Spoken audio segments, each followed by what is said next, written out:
Hello, Morongo Basin and listeners around the world online at Z107.7fm.com. This is your Z107.7 local news for Saturday, November 4th, 2023. As a convenience of the modern age, most of us don't have to worry about rolling back all the clocks an hour on Sunday morning for daylight savings time. However, if you still have timekeepers that need to be changed the old-fashioned way, here's your yearly reminder to fall back an hour on Sunday morning. This may magically grant you an extra hour of sleep, but also means shorter days are on their way, with the darkness of night creeping closer and closer to the evening hours until it peaks at that winter solstice on December 21st, the shortest day of the year. From that point on, the daylight hours will get longer until we spring our clocks forward again in March of 2024. The High Festival continues this weekend with a number of fun, family-friendly events at the Joshua Tree Retreat Center. With a look at what's happening this weekend, here's party animal Jeff Harmatz. For the second year, the High Festival celebrates Latinx culture in all its traditions: dance, film, food, music, theater, and community, with events happening throughout November. The festival continues tonight with Caminando, a dance work by choreographer Liliana Gomez. Presented by the Latina Dance Project, the piece focuses on themes of love and migration and will be accompanied by live music by Marivelle and Jesse Sims. The event starts tonight at 6:30 p.m., and tickets will be available on a sliding scale from $10 to $30. Tomorrow at 1 p.m., the High Festival will present a free screening of the new animated classic Encanto, and there will be a prize drawing. Also tomorrow at 3 p.m., there will be a tamalada with Ray Rodriguez. The chef will teach kids and adults to make tamales while listening to traditional music. Tickets for adults are $20 and kids are $10. Come hungry for this one. You can buy tickets to the dance and food events at hay-festival.com. Reporting for Z107.7, I'm Jeff Harmatz. The Weed Show is sprouted back up today and tomorrow at the Old Schoolhouse Museum in 29 Palms. Opening today at 12 noon after judging has been completed and the ribbons are awarded. The show will go until 4 and then be back open starting at 10 a.m. on Sunday. If you're unfamiliar with the folk art show now in its 83rd year, we have a short history and past coverage of the show at this story on our website, z1077fm.com. But to get the complete picture, head on down to the Old Schoolhouse Museum in 29 Palms. It's at 6760 National Park Drive, right off Highway 62. Also happening tonight in 29 Palms, a killer library fundraiser threatens to be a deadly good time. If you think you've got what it takes to solve a murder mystery, you can do so while helping raise money for literacy in the high desert. The Friends of the 29 Palms Library are holding a fundraiser event where attendees will be invited to solve the murder of a sleazy land developer at his 60th birthday party in a 29 Palms focused story. You can enjoy laughs, prizes, and a delicious dinner, all in support of next year's summer reading program and other community events at the 29 Palms Library. The fun begins tonight at 5:30, and you can purchase tickets by calling Tina at 760-219-3405 or Debbie at 760-401-0553. We'll have those numbers at this story on our website. The Joshua Tree National Park Art Expo kicks off its 11th annual exhibition today.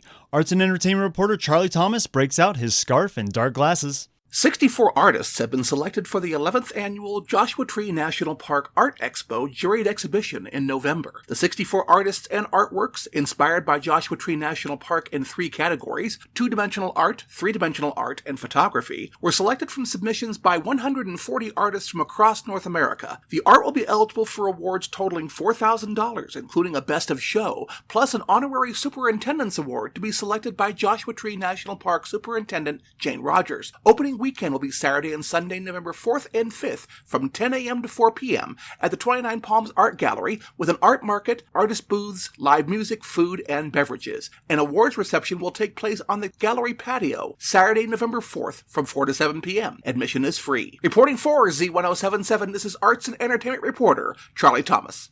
Brisk fall weather means cooler mornings, so break out your best cozy clothes and head out to the Landers Open Air Market tomorrow morning starting at 8 a.m. and going until noon.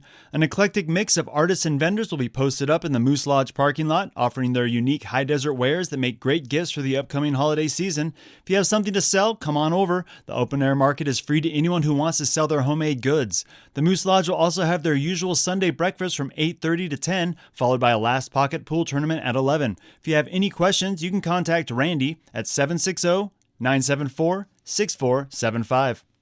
The Veterans of Foreign Wars in Joshua Tree will also be holding their monthly breakfast tomorrow morning from 8 a.m. to 11 a.m. down at the Joshua Tree VFW at 6402 Veterans Way in beautiful downtown Joshua Tree.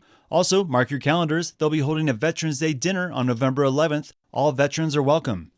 The Johnson Valley Improvement Association is having a turkey dinner tonight starting at 6 p.m. with doors opening at 5:30. According to the JVIA, local legend has it that in the early days when small homesteader cabins were the norm, there wasn't enough space for a proper Thanksgiving feast. So those early desert residents headed down to the community center for a first Saturday event called Turkey Dinner. That tradition continues today with a feast that features a real deal turkey with all the trimmings, plus traditional desserts for only $15 per adult or $8 for kids 12 and under. Stay after the dinner for the JVIA general meeting. You don't have to be a JVIA member to attend any event at the community center, but everyone is welcome to join the association for the upcoming year. That's happening tonight, starting at 5:30 at the Johnson Valley Community Center. It may be warmer this weekend, but a predicted wet winter and cooler temperatures have eased county fire restrictions. With more information, here's Gabriel Hart.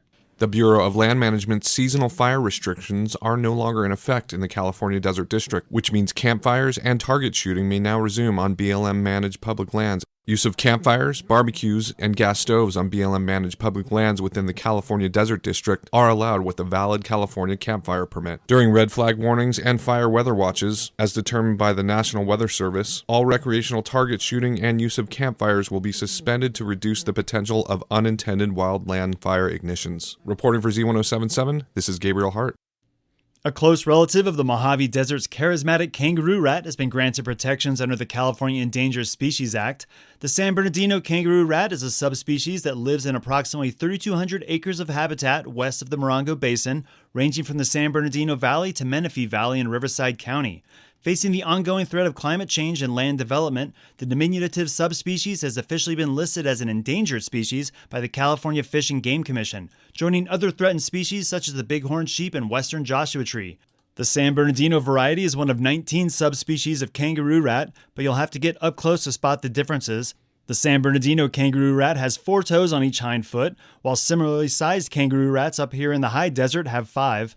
By listing the San Bernardino variety of kangaroo rat as endangered, the California Fish and Game Commission grants protections to the tiny creature's habitat as well as the species itself, which is meant to curb their declining population. You can see a map of their habitat along with more information on the tiny rat at this story at Z107.7fm.com.